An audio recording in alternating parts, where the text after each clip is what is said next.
তারপর যেগুলো ক্ষতিগ্রস্ত ওদের যদি ওরা লোন নিয়ে থাকে ওদের লোনের ব্যবস্থা করতে হবে, তারপরে পাশাপাশি মেরামত সব কিছু ব্যবস্থা নেওয়া হবে। মানে যা যা প্রয়োজন আমরা কিন্তু সেভাবে করতে, মাননীয় প্রধানমন্ত্রী এটা নির্দেশ দিয়েছেন বন্যার্থীর পাশে দাঁড়ানোর জন্য। যত সম্ভব আমরা এগুলো সব কার্যকরী পদক্ষেপ নেব।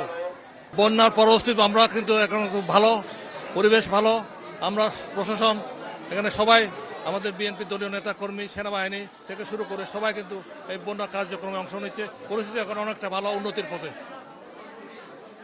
ত্রাণ কার্যক্রম কি অব্যাহত থাকবে, বা যারা পায়নি এখনো তাদের জন্য আপনারা কি ব্যবস্থা নেবেন? পাওয়ার বিষয় না, এখানে কিন্তু সবাই পেয়েছে।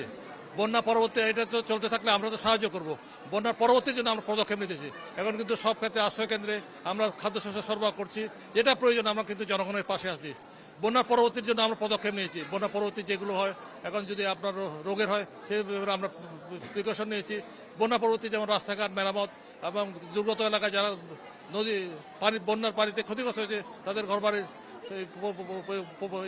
তৈরি করার জন্য পরিবেশ সবকিছু আমরা কিন্তু প্রশাসন প্রস্তুত আছে।